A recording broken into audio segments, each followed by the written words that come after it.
Hello, everybody. Today I've got with me Howie Chan. He's the newest member of the First Gen community. So I'm really excited to have you on today with me, Howie. Hey, Andrew. Good to be here. Yeah, welcome, my friend. So, what we're going to do is we're going to go through a series of questions here.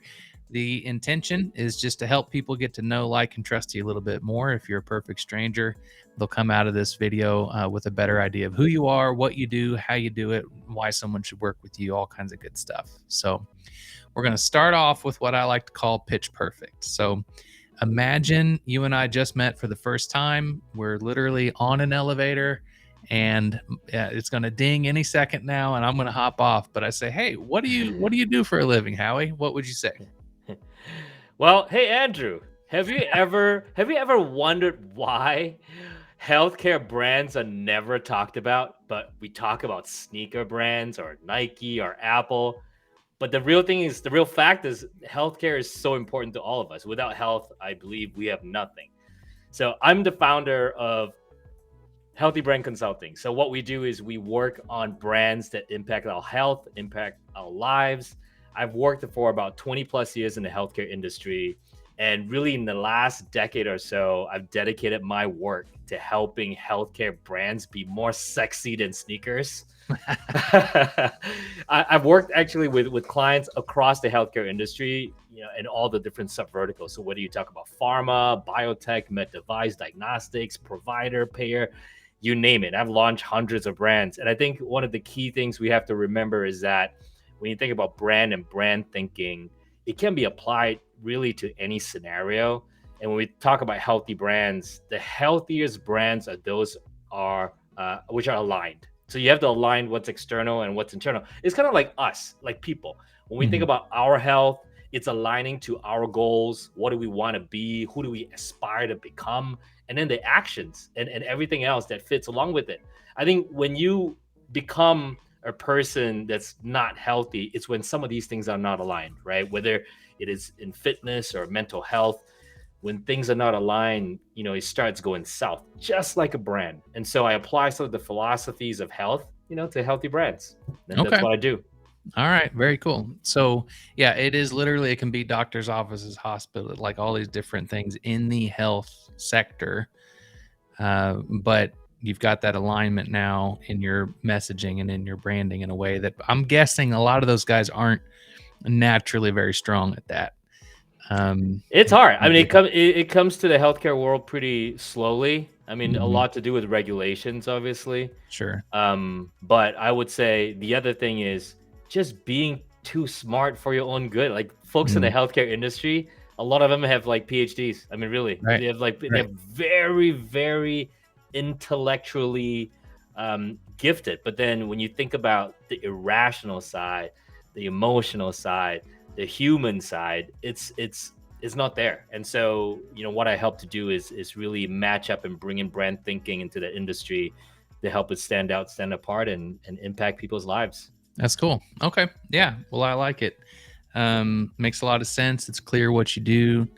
And if I were in the health industry, I think I would perk up at that. You know what I mean? And want to know a little bit more, which to me is the definition of a successful elevator pitch, is if you know who you work with and you're intrigued enough to say, let's have a little bit more conversation. So yeah, job well done. Well, and Andrew, one of the things too is partners, right? So I work a lot with partners. So these could be agencies, whether it's solopreneurs or even agencies that maybe want to work with a healthcare company, or they don't have sort of healthcare strategy or strategists on their bench. And they bring me in, right? Because they're like, oh my God, we've been working on DTC brands, or 90% of our brands are DTC or consumer brands. Now we have a healthcare company asking for help. So Howie, can we bring you in as a SWAT member, SWAT team member, and help us figure this out? And that's what I do a lot of the time. So definitely open to that kind of partnership.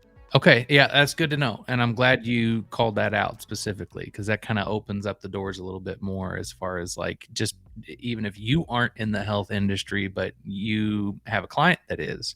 Yep. Give Howie a call. All right. That's I love it.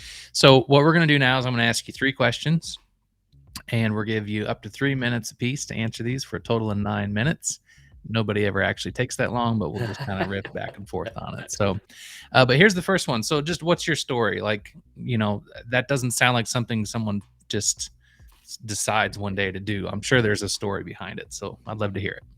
Yeah, so growing up, I grew up in Singapore, and true to the stereotype, like even when you're in Singapore, your parents want you to be like three different things. Either you're a lawyer, either you're a doctor, or an engineer.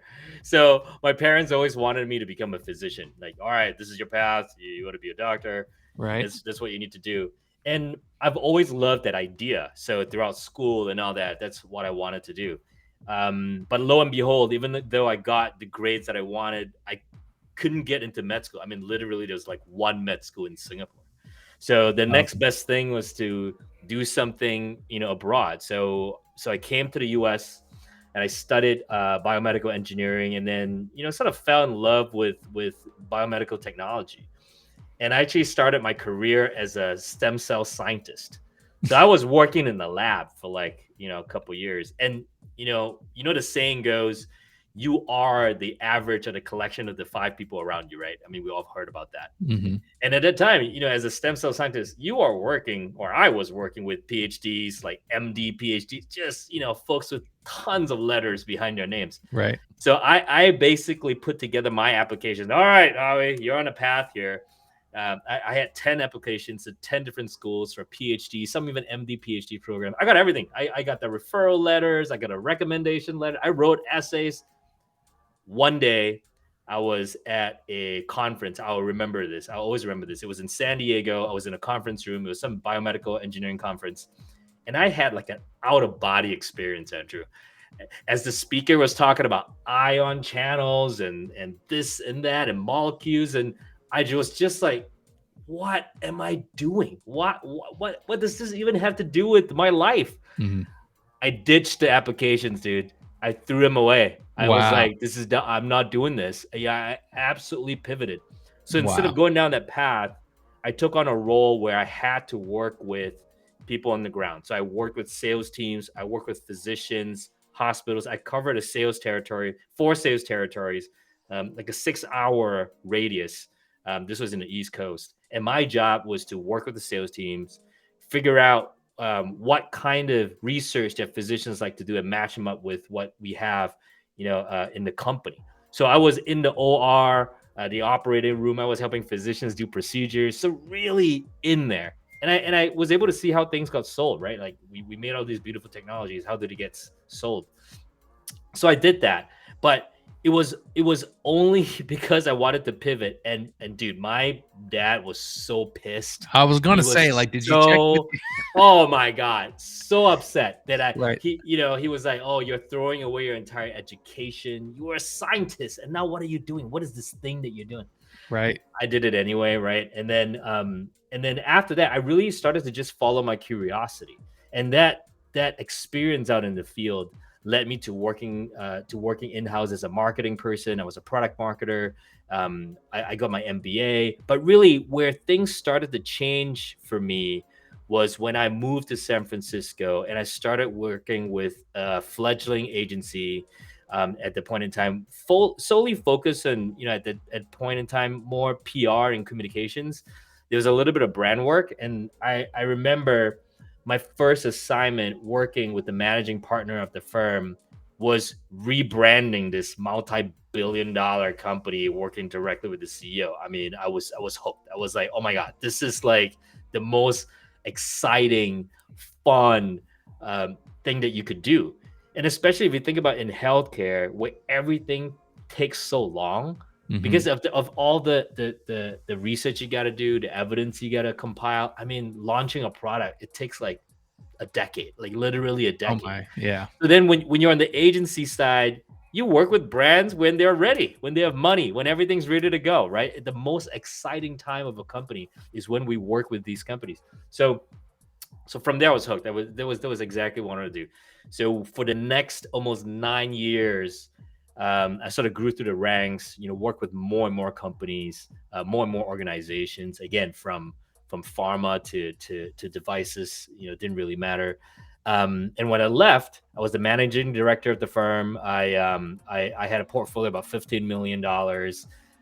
But lo and behold, uh, last year, so this was spring of last year, an entire group of us, about 60 of us, got let go. I mean, it was definitely not a good day for me. But hey, one door closes and another door opens, right? So that Well, really, three. yeah, give me a kick in the pants to be like, Right. hey, you've always Right. wanted to do this on your own. Now's the time to do it. And so here we are. Yeah, that's awesome, man. So, can I just say how hilarious it is that in your elevator pitch section, you're talking about, how a lot of these PhDs and these super smart guys and they just don't get, and then you immediately follow up how you're like an actual scientist. Like that's pretty wild, dude. Like, it's but it's it's amazing. It's yeah, amazing. it just Yeah. tells me that you got both sides of the brain fully functional. Most of us were only operating on half, but you got both sides. So that's good. That's good. But no, that's a cool story though. I love how, you kind of start off on one path, but then you just kind of, as things flow, it does. It opens new doors. And if you've got that willingness to kind of go through them, it can take you a lot of really cool places, which I think we're going to get into a little bit more Yeah. here. So let's talk about this real quick. Branding is something that you fell in love with, it sounds like. So I imagine you have some strong opinions on, the concept of a brand, and I'd love to hear your philosophy behind that. Yeah. So for me, a brand is really a decision-making shortcut. Okay. It is something that humans innately do because we can't make all the decisions based on rational and Yeah. very specific analysis all the time. If any of you have read Daniel Kahneman's book about system one and system two thinking, system one is just like, whatever comes your way, you're going to make a quick decision, a quick judgment call, and it's done. System two is more like, all right, I'm going to go through analysis. I'm going to, look at it bit by bit. I want to Okay. focus. But humans don't have the time nor the brain energy to do that. So brand is really a decision-making shortcut. And how is it formed? Is it's formed from all the experiences and touch points of all the things that you come in contact with, whether it's from a company, product, service, person. Everything has a brand, and you make a decision very quickly based on that, right? Hmm. So branding is really then the intentional process of creating that shortcut. Okay. Dude, notice I did not talk about logo, color. Dude, it's none of that, right? It's Right. doing everything that you can to make that shortcut for the person that you're trying to influence. That's branding. That's interesting. So it's almost, and it makes perfect sense. Like, yeah, you don't have the time or the bandwidth to be like, I've got some friends that are like really, really analytical and they take forever to make decisions on stuff. But like most of us, you don't have time for that. You don't And have time so for that. it's more like an instinctual thing, or at least that's kind of how it feels when you're choosing a brand to work with then.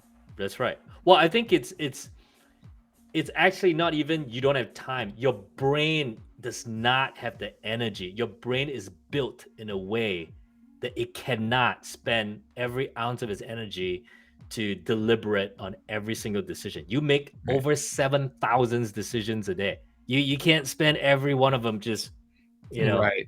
Right. dude. I don't know if you've seen Borat, right? Like, maybe it's for us old folks already.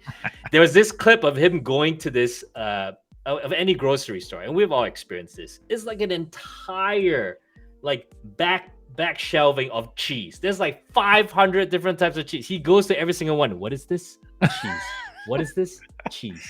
What is it? Right. Like, dude, when you go there, you would just grab something because of the brand. I mean, well, you're Yeah. not gonna sit there and deliberate for 10 minutes looking at every single label. Where does it come from? Right. What is it made? How is it? No, dude, you do it instinctually.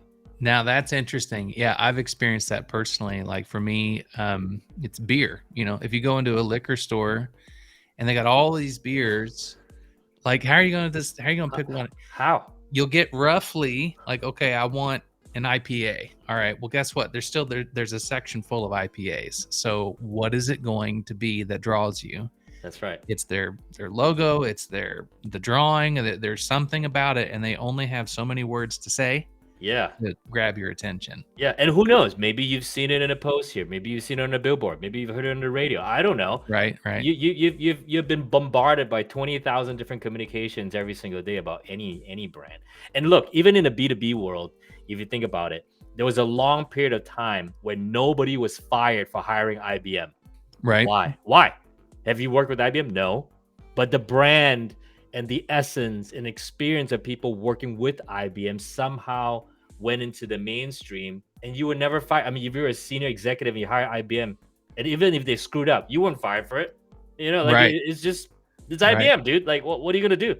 Yeah, that's interesting. So if you can get your own brand to the point where you're like that little six pack of beer that for some reason just jumps out amongst all these other options, or sounds like the pinnacle of like you become the IBM where you're the no brainer choice, like you're not going to get Yeah, fired for choosing that. That's the power of good branding. Then that's the power of it. Yeah. that's awesome. All right, cool. Let's get into the personal side a little bit. Maybe I should like flip the music to like some soft jazz or something here, and like we'll really unwind. But you brought this question to the forefront, so I'm going to ask you, what are your hopes and fears? I'm really curious to hear your answer to this. Yeah, yeah, absolutely. I think this is probably going to resonate with all the solopreneurs on first gen, right? So I think the hope is really to get freedom and success. Freedom and success, right? I think Right. a lot of us are doing this because of the lure of being free, but we all understand that perhaps being free, we work more than we ever had, Yep. right? Yep. But I think there's a sense of both, again, I talk about it as also liberty and anxiety. You kind of balance that out. But in the end, your hope, my hope is to be free to do what I want, free to turn down things that I don't want to do, right? Hmm. Free to work with people that I love to work with. Uh, and having the success, meaning I can turn down things, like I said. I mean, it's both intertwined together. I think that's the hope. Hmm. The fear for me, this is interesting. I talked to a CEO of an agency last year, and this thought from her really stuck in my mind. She actually advised me. She said, I also started out as an entrepreneur, but then I ended up as a CEO of an agency that had teams of people, and I never wanted to do that. Mm. I never wanted to end up there. But it was all because of being successful, like we just talked Right. about, that Right. led her to do that. And then now she feels trapped. She's like, I'm trapped. Now I need to be the rainmaker. There's like dozens of people relying on me for Mm. their families. And now she's like, oh crap, what have I done? Like, where am I? Right. Why am I here? So that fear is in me, right? So the fear is to end up in a position that you don't intend to. Hmm. And so how can we be more intentional? How can we make the hard decisions earlier on and not Hmm. later on when it becomes a reality and you're like, "Oh man, I avoided that, difficult discussion 2 years ago and then now here we are." So Right. that's a fear. Man, that is both of those things are worthy of their own conversation. Honestly, like we could unpack that for a while, but yeah, I love your point about the hope of having freedom and success.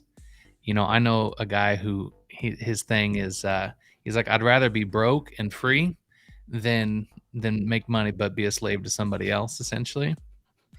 And I get what he's saying, like, because at least you've got the freedom of choice. It may not be, you may not be a rainmaker, but you're still your own man or woman, right? Mhm. But I think entrepreneurship done right, you can have both. you Yeah. know you can absolutely have both.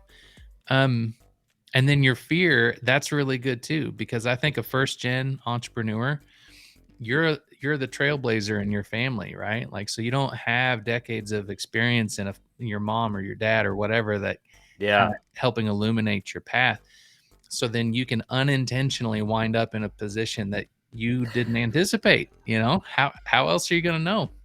So yeah, those are absolutely good conversations to be having in the community, between us. And I think you're going to make a great addition. These are good conversations for all of us to be having. So really glad you brought that question to the conversation here. Yeah, no, absolutely. Yeah, the fear thing is interesting because it's also about walking the path, right? So like you said, as a first gen entrepreneur, you don't know until you've walked it. And maybe you do have to walk it. Maybe you do have to walk to a place where you come to the edge of it, Right. and then you're Right. like, whoa, I don't want to do that. Right. Right. But it's also having, I think, the self awareness to say no, right? So Mhm. like all of us are, again, bombarded by all these different things, and society wants us to be a certain way. Society says, hey, to be successful as an entrepreneur, this is what you need to be. Like, no, man, like you don't have to do that. You really Right. don't. You don't have to, raise millions of dollars from a VC if you don't want to. Like, I mean, Mhm. yeah, Yeah. I think it's important. Yeah. Well, I think that's again probably worthy of its own discussion, but I think that taking the time to define, like actually go write it down and define what success means to you. Because if you don't do that and you just kind of have your head down, you're working, you're chipping away at it, success is going to get defined by just what, what society says, or what your friends and family think, or what your clients think. Yeah, And I don't think you should leave that up to anybody else but yourself. right. And then that's how you can become intentional. So that's that's really cool. Well, man, I really appreciate you taking some time out of your day to chat with me. If you want to get in touch with Howie, which is either if you're in the health industry or you have a client in the health industry, maybe, and you need some assistance there, you can go to howiechan.com. I'll include a link to that in this post, or you can send him a DM right inside the First Gen community. So, Howie, thanks so much, man. I really appreciate you spending a few minutes with me this afternoon. Thank you, Andrew. Glad to be part of the First Gen group, man. Yeah, man. Love it. Talk to you soon. All right, Bye. bye.